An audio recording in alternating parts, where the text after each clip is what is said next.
Next, on this episode of The Nice Guys on Business. Part of the reason it doesn't change is because we never go back to the point of creation of where we created the limited point of view. And we also don't get in touch with the idea that about 98% of the stuff that goes through our head and the stuff that we think is our point of view actually is stuff that we picked up from somebody else a long time ago. And we don't really have the tools to change it. Well, let's say this Twinkie represents the normal amount of psychokinetic energy in the New York area. Based on this morning's sample, it would be a Twinkie 35 feet long, weighing approximately the same as the Nice Guys on Business. Go from where you are now to where you could be. Get expert tips to grow your business, to be more productive and more efficient, whether you're trying to build influence, grow your community, or make it rain. Best-selling author of Nice Guys Finish First, Doug Sandler, can lead the way. The Nice Guys on Business is produced by Turnkey Podcast Productions. Now, here's your host, Doug Sandler. So, Nice Guy community, we are in for a big treat today. Dr. Dain Heer, he's an author, a speaker, and co-creator of Access Consciousness. Dain invites people to embrace their greatness, so fitting as we are now in the new year 2020, seeing clearly in the vision of 2020. Originally trained as a chiropractor, he shares his wisdom while encouraging people to tap into and recognize their abilities and the truest best self that they have. Here is, he has appeared also as a guest on hundreds of nationally syndicated radio and TV shows, but he is ours today on the Nice Guys on Business. Welcome, Dain, to the show. Doug, thanks for having me. I'm happy to have you. Now, I'm playing a little bit sloppy thirds here because I noticed that not only did you go on JJ's show first, and then you get on Dr. Higgins, Jessica Higgins' show second, or maybe that was her show first. I'm sure I'm like number 100 or 150 in there. What took you so long, man, to get here? I know, exactly. And I got to thank JJ for me being here. So how does it get any better than that? That is true. When my girlfriend can introduce somebody that actually crosses over from her show to my show, I know I'm doing a good job, or I've completely revised the format of my show. Who knows? Yeah. Who knows? Well, and either way, Yeah. So keep changing. I will. Believe me, I've pivoted so many times. I just think about this, and I think about some of the books that you have written, and we'll talk about them. But talk about trying to get in touch with your greater self. I spent 30 years as an entertainer, as a bar mitzvah MC, believe it or not, with a microphone in my hand, spending time in front of 150 people at a time. And then I reinvented my career a handful of years ago and started to do some professional speaking, and then into podcast and podcast production. And it's just amazing how you always stay true to yourself, no matter what industry that you're in. And you just have to kind of come back to your core values and your beliefs. So maybe we can start there. What is it that so many people are afraid of when it comes to really getting in touch with their inner, what do you call it, gentlemanness? I mean, how come people don't want to get in touch with that? I love that term. Let's call it gentlemanness, Okay. or their inner gentleman, shall we say, or lady, as the case may be. But the thing is, what most people are, when you say, what are they afraid of? It's actually being that different, because there's a lot of things that we learn that we're supposed to be and supposed to do from the time we're, little kids here, and then growing up with friends and everything else. And if you're going to be true to you, you're going to have to be willing to be different. And also you're going to have to be willing to disappoint people and not have a point of view about it. Yeah. You got to have an interesting point of view, that's the point of view they're taking, and not make you or them wrong, but go, look, I'm dancing to the beat of my own drummer. I got to go where I got to go. So Dain wrote this book called Return of the Gentleman, and it was out last year.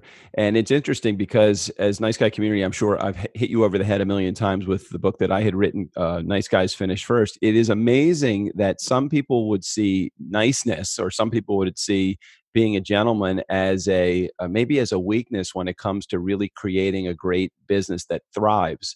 Can you share why that might not be the case? Why it might not be the case that nice guys finish first? Or yeah, why? Well, I want to know why being a gentleman or why being a nice guy is actually the right thing to do, or a good thing to do, and it's not a sign of weakness, as compared to being a gentleman is the right thing to do, and it will not be a sign of weakness, or it isn't a sign of weakness in the business world. Truly. And the thing is, it's when you're being that way, you're actually being what is true for you. And the guy who's not the nice guy, the guy who's not the gentleman, we see them all over, people who are, jealous, competitive, destructive, et cetera, et cetera. those are not people who are really in touch with themselves. They're, functioning on some other place.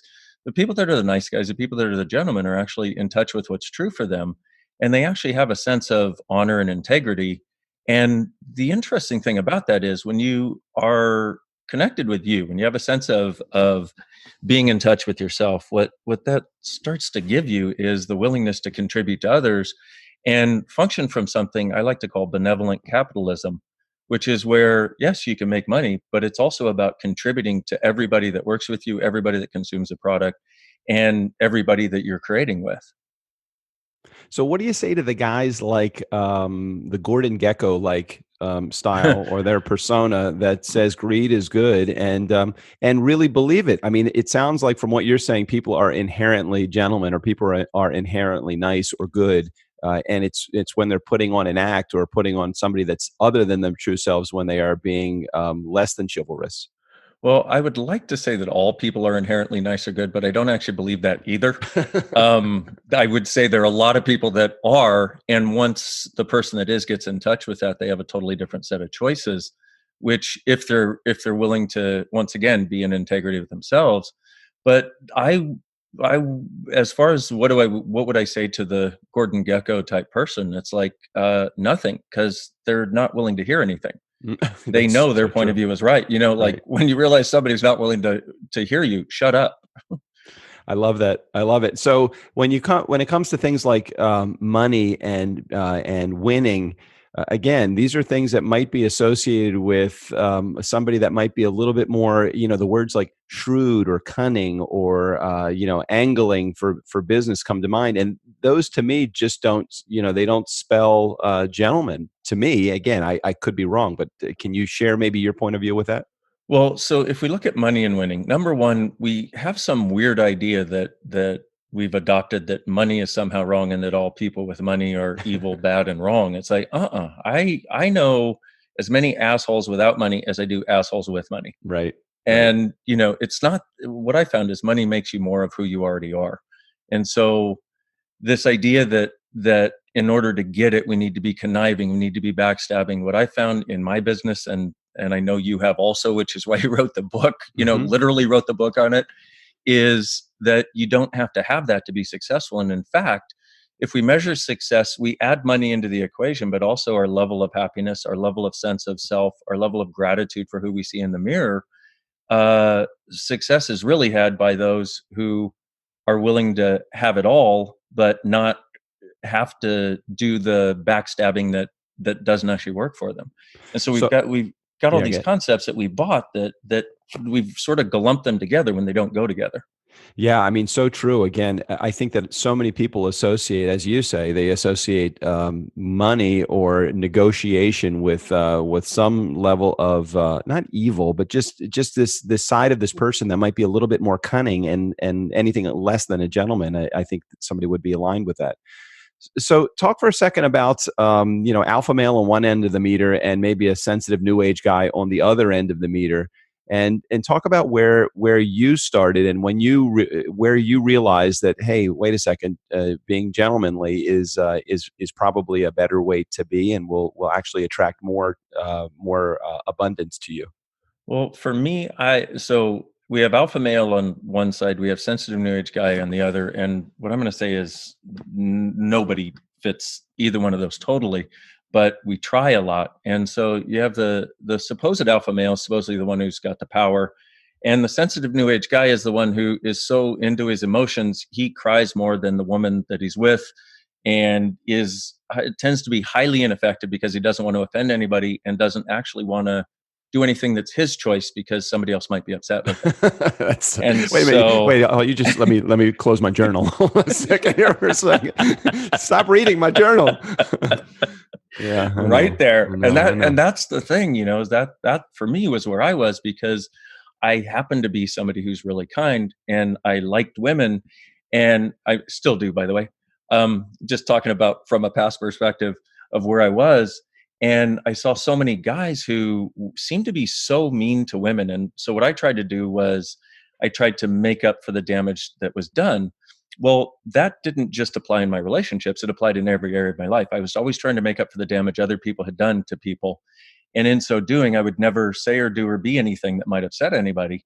And that's where I started, until recognizing that, wait a minute, I'm not being nearly as effective as I can be. I'm not creating the business that I can be. I'm not creating the relationships that I can. I'm certainly not creating the happiness that I can. And so what I started recognizing was there were aspects of what I thought was an alpha male that I had decided were bad and wrong, that when I embraced them at the time when it was appropriate, it gave me a lot more choice. So when I was willing to not take crap from people who had no business delivering crap, what happened was I started charting a different course for my life, but also in the business itself, it's like I became a lot more present. There became a lot that I stopped avoiding and a lot that I could be present for. And I realized, holy shit, you can have it all. You can actually be kind. You can actually be sensitive. You can be aware. You can have people's backs. And you can call bullshit on bullshit when it's time. And you can determine we're not going here or we are going here from your awareness, not from your judgment, and not from it being right or wrong. You know, what's funny about what you say, and I can go back to some of the relationships that I've had, not just romantic relationships, but with my family relationships. And I can recall a time in my life, not too far in the past, where I got myself lost because I was so involved in people pleasing and was trying to do exactly what you say, just try to make sure that all of their needs are met, thinking that that's going to make them happy, thinking that's going to make me happy to have them be happy, not realizing that I was so not being true to myself.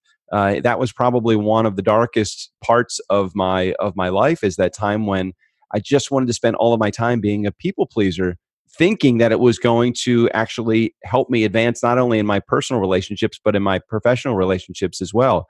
Do you find that that is the case with some of the people that you're talking to out there in the world? Oh, I would say exactly that. And, and for me personally, it's like I got to a place 19 years ago where I was going to end my life if things didn't change. And I literally was trying to please everybody all the time. I was trying to fulfill everybody else's needs.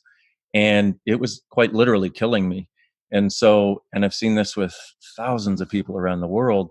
And it seems it's birthed from a place of actually caring for people and desiring to create a different result. But the thing we don't look at is it doesn't actually work, because you can never fulfill someone else's need.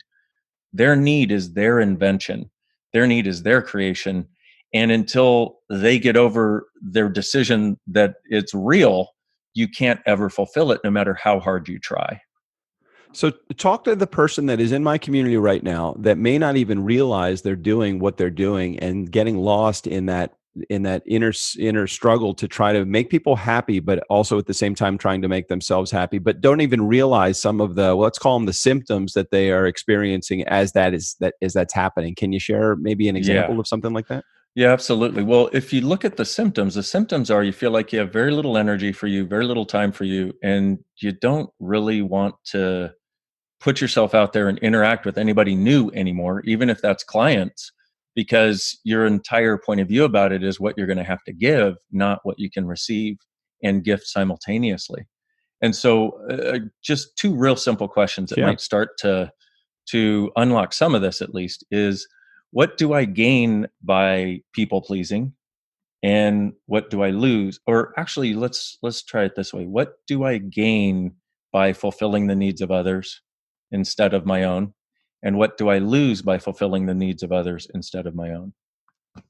And if you can get a little, we have this other thing that's a little more advanced than right now, which we call a clearing statement in Access. It's a way of going back to wherever you created that point of view and unlock it just by saying one sentence. But it's, if at the very least, if you could write down those two questions and write a little, or just write some words that come up next to it, and ask yourself, okay, am I willing to let this go now?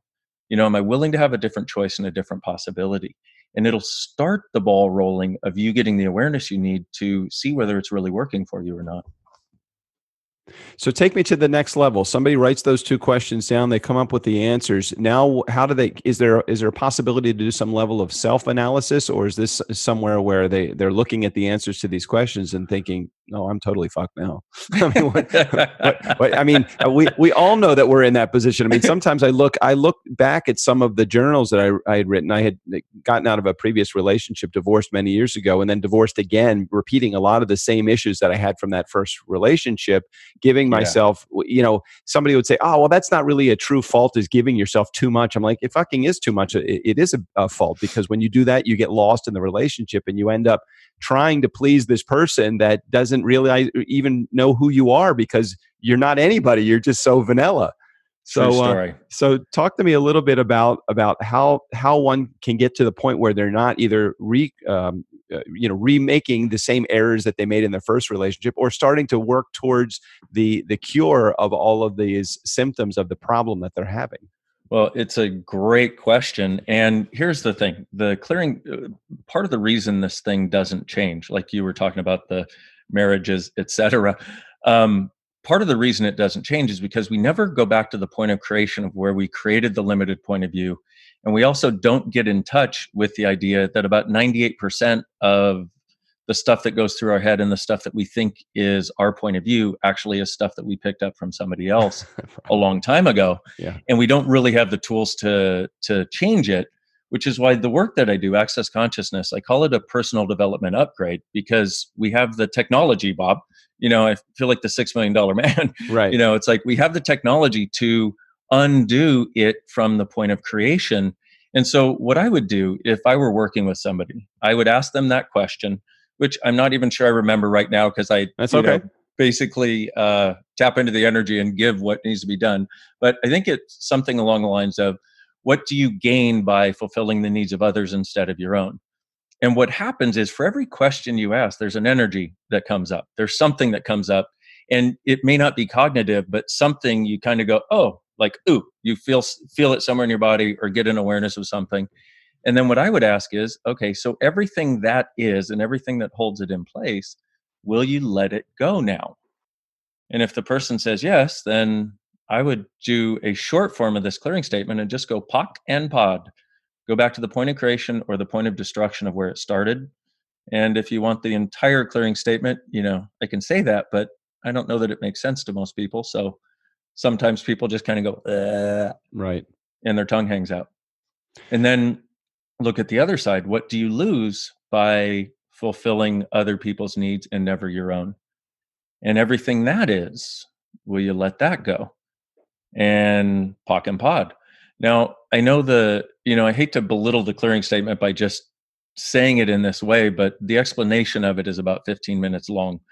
And you don't need the explanation of it, but there are a lot of people that when they hear it, it sounds like gobbledygook. So they're sort of like, eh.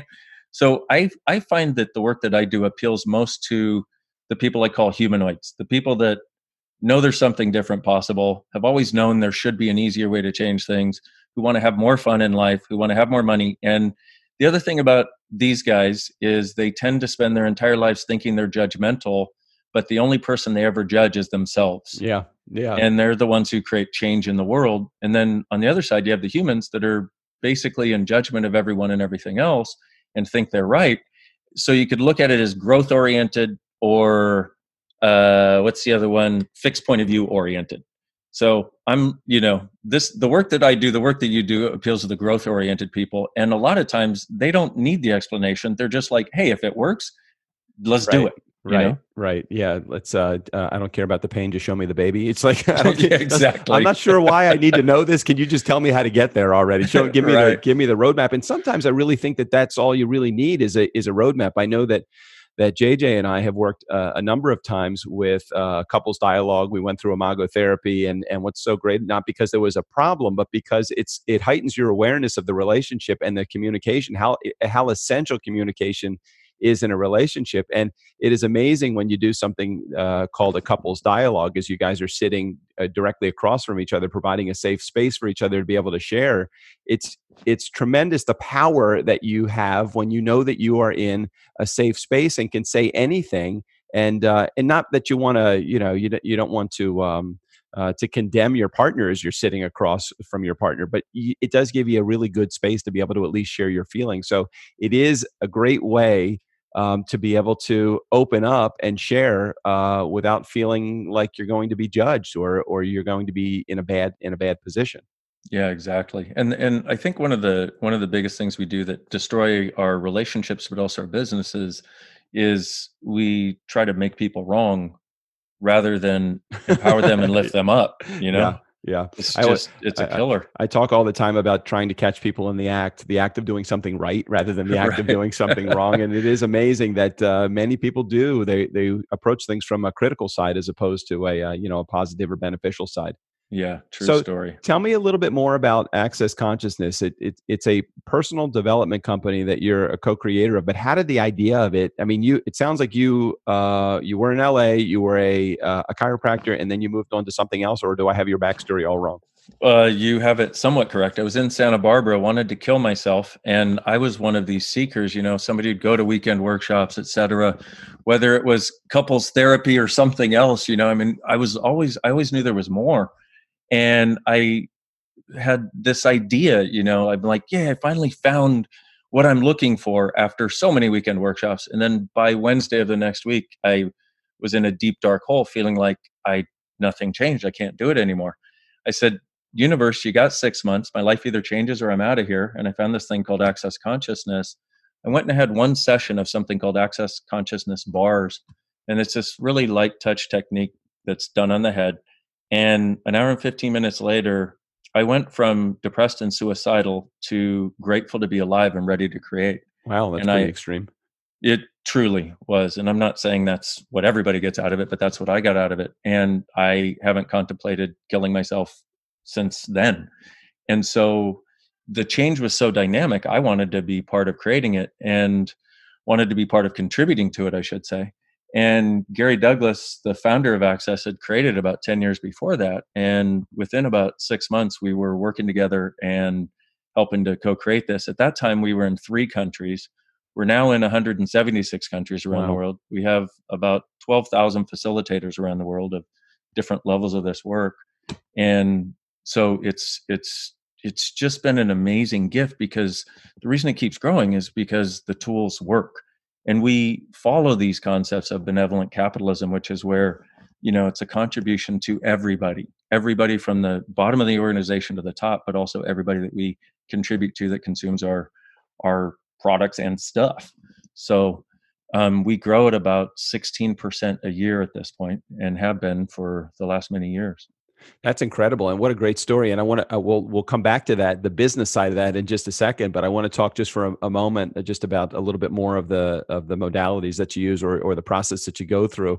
As we're in the new year, are you the kind of guy that believes in resolutions, transformation, reinvention to help a proper new beginning, or do you believe that maybe every day is the I want to be new year, new you kind of person? Yeah, I would say I definitely believe in the reinvention. And I apologize for my last answer. My ADHD got the best of me on that one. Um, I think you did. I think you did pretty good. I think my community would agree. You did good. That's great. I'm like off on the bright, shiny things. Um, so for me, the reinvention it really does occur every day. And yet at the same time, here it is, 2020. What I would ask people is, where would you get the sense of where you'd like to be in the next 12 months? And when I say get the sense of it, see, if we allow ourselves not to try to um, there's a school of thought that says be very specific in what you ask for. I go to the other side. I'm like, get the energy and the sense of the way it would be to have greater than what you think you can ask for show up. And then as you head in the direction, it will start to show up in particular ways. And so what I ask people to do is get the sense, get the energy of what you'd like your life to be. If it could be anything, if you had a magic wand and could change anything in the next 12 months, what would it be? Get the sense of that, get the energy of it, get however it shows up for you. Because for me, energy is actually practical. It's not such an enigmatic concept. And then ask, okay, hey, what's it going to take to have this show up? And ask for help from everyone and everything around you that you don't even know that will contribute to you, because we actually live in a benevolent universe. Just most people don't recognize it. And then see the things that show up that feel like that energy that you asked for. That's what you want to do. And, like somebody invites you out to coffee and you're like, wait a minute, that sort of feels kind of has that energy, that thing that I asked for. Go do it. Go out to coffee, because there's something that you'll get awareness of, or something they'll contribute to you that will help make that a reality. Well, and I agree with you. I think that you follow your instinct and you follow your gut in which, if I know there's no woo word to gut, because it's from a Western world side. It's gut from an Eastern philosophy. It's probably follow the energy, follow the light, follow that good vibe. But when do you know that you're following your gut, and when is it? I do have shiny object syndrome, so I keep following that. And when do you say, hey, I'm being a little flaky here. I'm not being true to really the direction that I either created, whether it's a relationship or a business partnership or anything else. How do you know when you are following the right impulse and when you're not following the right impulse? Well, if I can answer really simply, one of the things that I've found is that what's true makes you lighter, makes you feel lighter. A lie makes you feel heavier. And so what happens is when you're heading in the direction of that thing that's actually true for you, that's actually you have the ability to create it, you start to get a sense of lightness in your world, and it grows the more you get closer to it. When you are taking a sidetrack, it starts to get heavy. Things feel like they're not working. It feels like all the roadblocks are coming up. And it's not that and here's the other thing is, it's not that it's always going to be easy, but even when it's not easy, it can still be light, which a lot of people, take what's true makes you lighter, and they hear this conversation. They go, well, then if it's not easy, I'm not going to do it. Oh, no, no, no, no. I'm willing to do anything. I'm willing to work as hard as I need to. I'm willing to go through whatever I need to get to the other side, as long as it's light and it's got a sense of that lightness to it, which is I'm heading in the direction of what's actually true, not I'm going and getting sidetracked with my bright, shiny thing syndrome, which I also have. So when it starts to get, I think about some of the decisions that I've made, even in the last year. In 2020 or 2019 was the year I decided I'm only going to work in my zone of genius. If it's outside of my zone of genius, I'm not going to accept the responsibility or say yes to it at all, starting from the very beginning. So, and I found it to be probably one of my most profitable years ever, because that's the first time for a lengthy period of time where I said, I'm not going to do anything that's outside of that. Relationship building and selling, those are two things that I love doing. So for me, that was the zone. Everybody else on my team, they're doing the spreadsheets, they're doing the operations, they're doing the systems management, they're doing all of the other stuff. You show me a spreadsheet and I break out in hives. I think the issue for me has been, especially with some business decisions that I've made in 2019 and moving into 2020, I think I'm going to work differently or harder, or maybe come up with a different definition for myself. But I made decisions that felt good at the time, and then I started down the path, and I'm like, okay, now am I not enjoying this because, number one, it's hard, or am I not enjoying this because this really isn't within the zone that I should be in? How do you recognize those two things? Because originally that light was so bright, I'm like, oh, this is a great idea. I definitely want to do this, and I'm thinking, oh shit, I wish I did not. Now I've committed to this. Now I got to stay in this game for a little while longer. And when do you know to bail?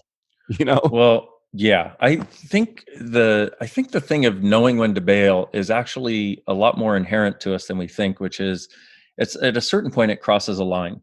At a certain point it's like, I just can't do this anymore. Or somebody crosses a line, it's like, I can't do this with them anymore. Right. And I think we all know where that line is. We just keep pretending that we don't. So exactly, totally, you 100% got it. Again, you're in my journal right now. It's like, holy shit, I wish that I would have said no to this, or I wish I would treat this, now that I know that this is not a path I want to go down. Then I revert back to that several years ago, that people pleaser mentality. Well, I did commit to this, and I don't want to disappoint this person or this business, and I'm not going to do that because that's not being true to my word. And then if I'm not true to my word, then I look at, now I'm sitting in a flop house in Sheboygan, and I'm like, everything is gone bad because I made this wrong fucking decision, which I never wish I would have made to begin with.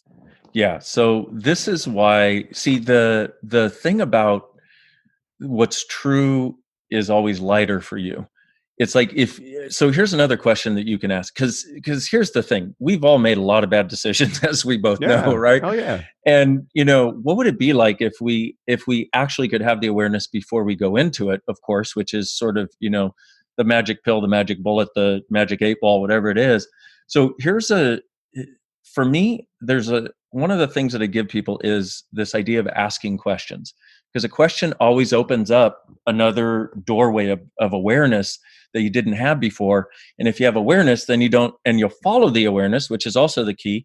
You don't get yourself in situations that aren't working out well, but it takes some practice. So one of the really easy questions you can ask when you look at doing something, and it can be anything as small as like going to the movies, having a meeting, or as big as getting married, starting a business, starting a relationship, you ask yourself, what will my life be like in 5 years? Not look like, okay, because you can't see it. What will my life be like in 5 years if I choose this? And you get the sense of that, okay? Mm-hmm. And now, so like, Doug, take some choice you have that you've been looking at that you haven't yet made, or you're sort of waffling on. Okay, got it. I have a perfect one in my head. Okay. Okay, cool. So now, first, all the projections, the expectations, the separations, judgments, and rejections about all that, will you let all that go, please? Okay, go on. Okay, right and wrong, good and bad, pot and pock, all nine, shorts, boys, and meows. That was a clearing statement. I just had to throw it in. I'm like, what? Where did he just go? Where did you go? Which voice were you speaking? Okay, so because if we can get rid of the points of view, the projections, the expectations, the judgments around something, then we've got a lot clearer space from which to actually ask a real question, not a question that matches our judgment. So you got the thing. So now ask, what will my life be like in 5 years? Once again, get the gut feeling, but also get the energy of it. What will my life be like in 5 years if I choose this? And get the sense of that. And it comes instantaneously. Mm-hmm. Don't think about it. Okay. Yep. And then what will my life be like in 5 years if I don't choose this? Okay, I got it. So which is lighter? The do it. Okay. the do it. Yeah. I saw a very positive image just in my head, just making a positive decision. I know I'm being completely like opaque about what the process is. A little personal to me, so I'm not quite ready to share it with the world yet. But yes, I definitely have a much lighter feeling for the yes as opposed to the no. The no immediately gave me a darker vibe. Cool. And that really is the difference. And it'll show up differently for different people. But when you get the lighter vibe versus the darker vibe, or the lighter vibe versus the heavier vibe, it's like, go for the lighter vibe. If you choose the things that when you think about doing them make you lighter, then your life starts to get lighter. Okay, but hold on a second. But I want to. But let me throw a little bit of fly in the ointment here for just a moment. I know that I go through this process, as probably many people in my community, maybe even you do this, Dain. I go through this paralysis through analysis where I can't remember anymore after that brief beginning moment of asking that question, which you just asked, and I was able to think of it very clearly. Then I get into all of the other stuff. I get into the judgment. I get into the where will my life be? What will I be like? Who is going to say anything? What, is this the right thing to do? I start to get into all of the politics of the decision, and then I'm so deep in it that anytime I come back to that, I get lost in the politics rather than lost in the purity of the question that I'm asking myself. Yes. So I have a suggestion for you. Stop it. Okay, well, easier said than done. Damn it, you're a professional. You don't even need a net to do this. I'm brand new at this, so it's is it as easy as just stop it?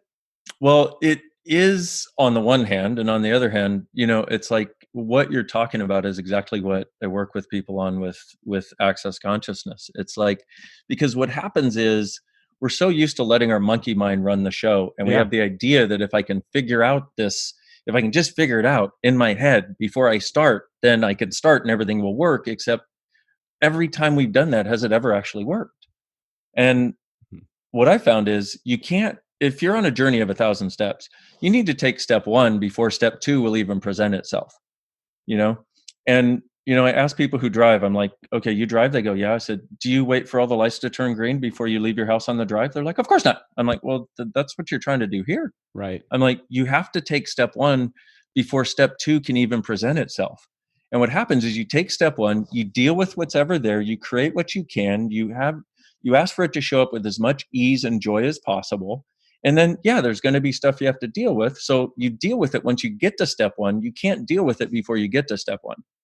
You have to take the step before Yeah. you know what else to deal with Yeah, I too. can remember my dad saying to me so many times as I was growing up, he said, just make the decision. The first decision, once you make that decision, all other decisions will be made based upon the decision that you made. You can't go Yep. back and remake that first decision. So don't wait until the light turns green, every light down the entire journey. All you need is the first one to turn green. So, but Yeah. that brings me back to the problem of now that I make a decision, and sometimes I make a decision like, oh shit, I made the wrong decision. And then backing out of that seems kind of like wishy-washy to me. Maybe I should just not worry about it. Maybe I should just make the decision, and then whatever consequences fall in place as a result of making that first decision, okay, now I just got to deal with it. I can't spend my life in the past. It's not gonna fix anything moving forward into the future, or even fix the present moment. No, true story. And the other thing is, if you'll ask that question, okay, if I continue on with this, what will my life be like in 5 years? If I or if I end it now, what will my life be like in 5 years?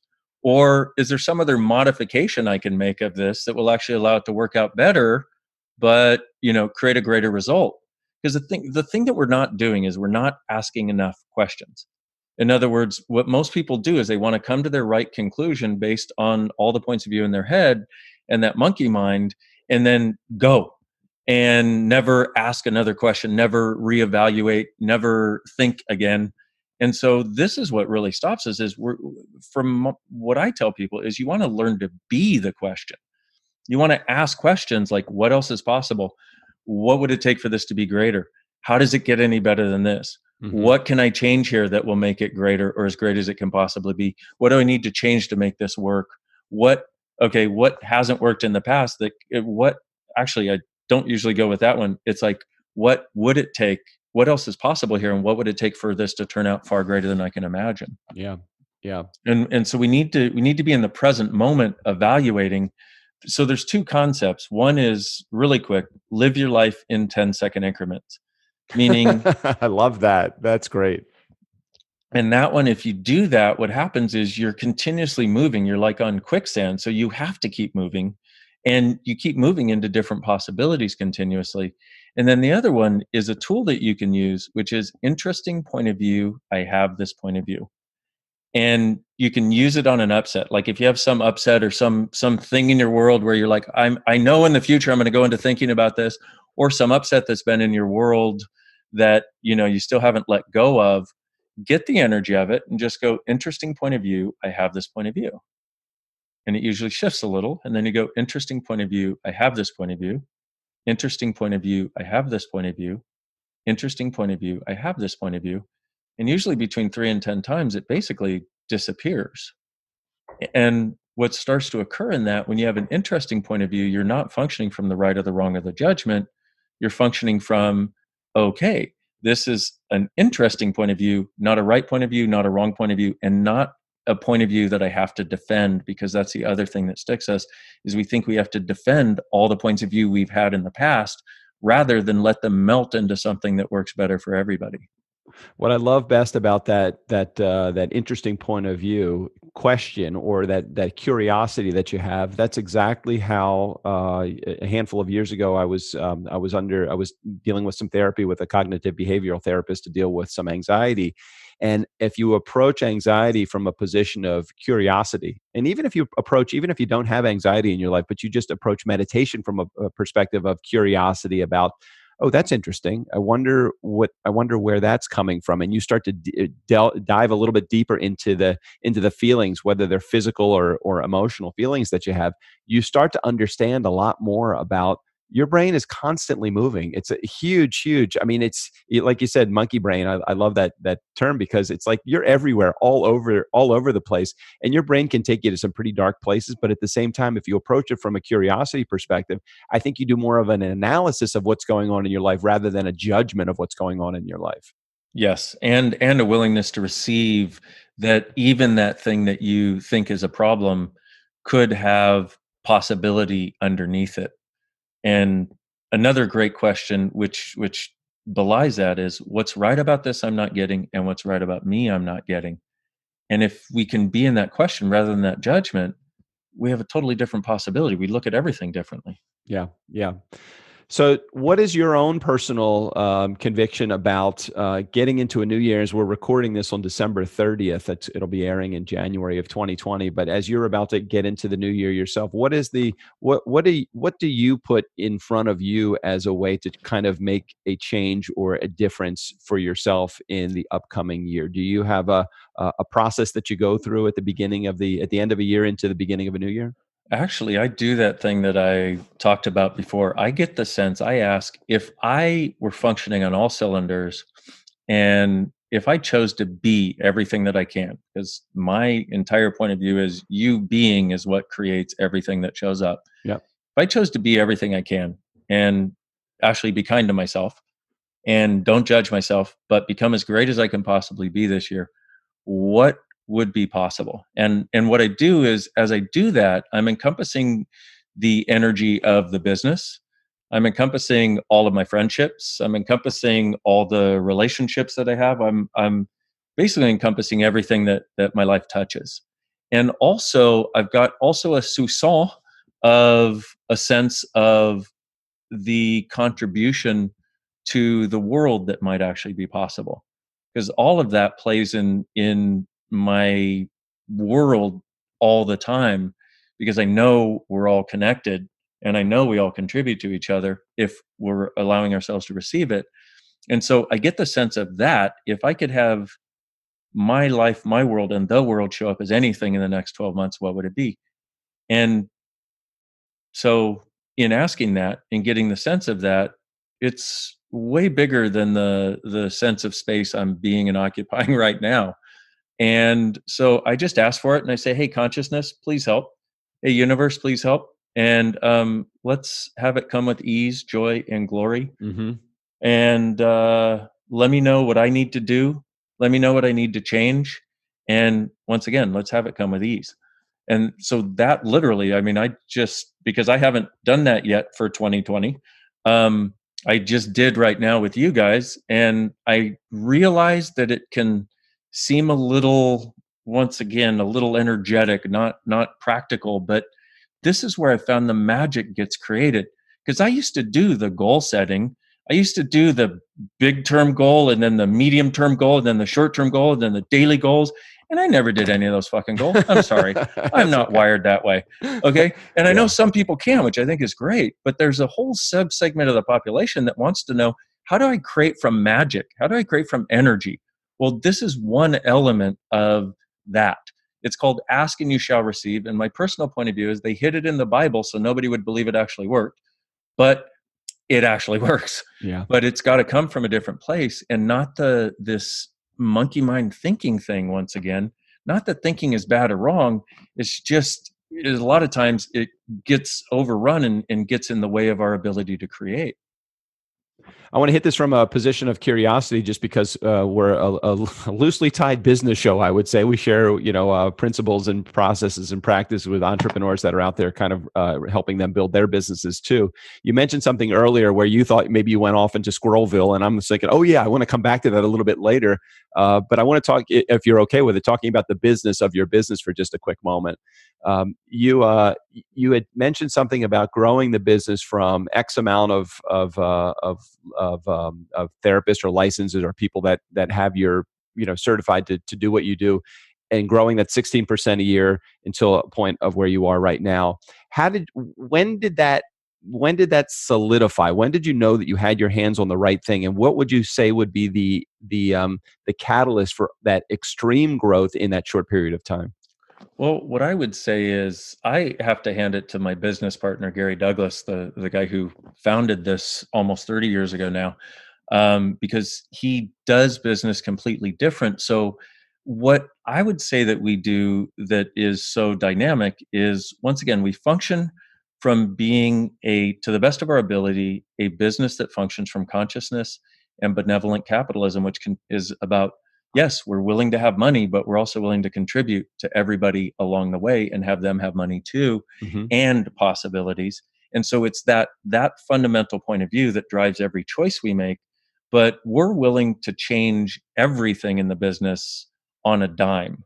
And that can be disturbing for some of the people that work with us. So sometimes, especially if you have hundreds of counselors that are out there doing your work, it's like, yes, what? Wait a minute, we have a new modality. I understand now. It's yes, everything. exactly. And we have done that. And we have literally thousands of people out there doing this, but they're doing it on an independent contractor basis. In other words, they come to us, learn this, and then they go do it. We don't even take any money from them in what they do. And that's part of that contribution thing, though. And so what it is we're continuously, if you want to call it reevaluating, I guess that would make sense in the business world.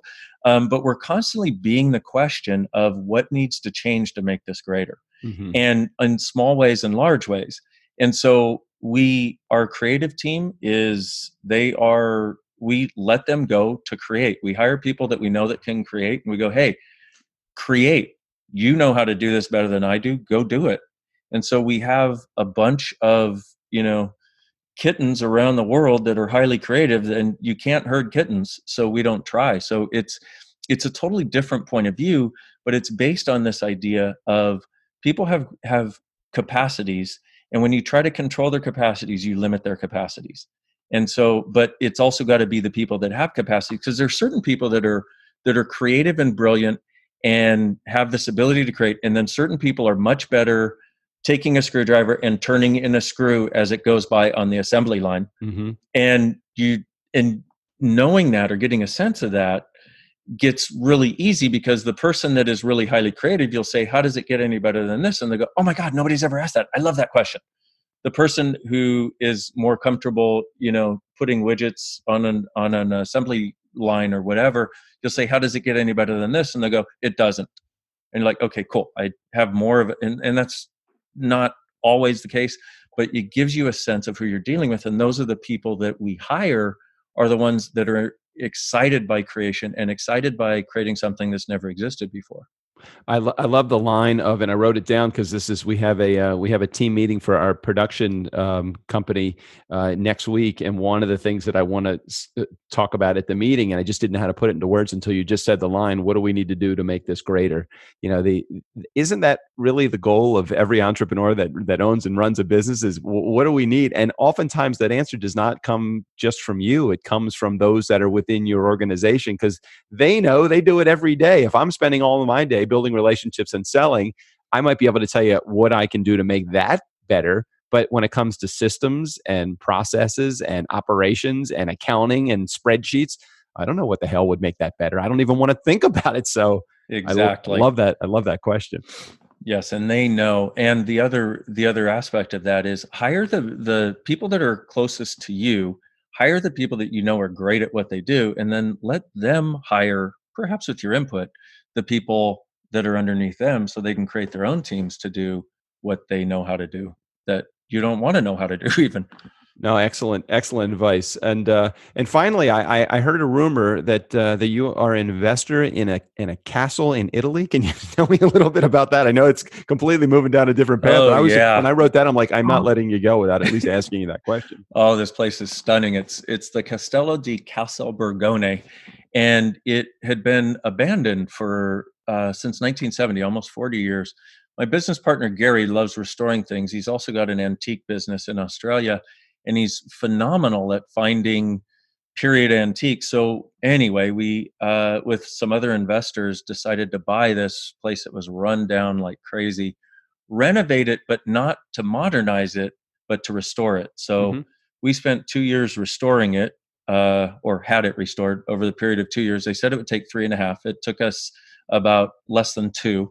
And it's now actually open for business. It's a boutique hotel, and it's between Torino and Milan. But this idea of benevolent capitalism, see, there's so many towns in Italy that are dying out because the young people leave, they go to big cities or they go to other countries because they don't want to live in these small towns anymore. And this was a town where that was occurring. Well, bringing the castle back, it's like you can feel the town starting to come alive again, because it was sort of one of the focal points. And this is this idea of benevolent capitalism. You contribute to others and you get contributed to. Well, I know that that JJ has visions to go to Italy this March, so we may have to hit you up maybe a insider family and friends discount at the castle. Abso-friggin-lutely. You're gonna love this place. If you like elegance, you're gonna love this place. That's very cool. Well, Dain, so very much appreciate you being on the show and sharing. I know I kept you a little bit longer than I promised you, but your message is inspirational, and I know my community will get a lot from it. So thanks for being here on the show. Doug, thank you so much. Have an awesome new year.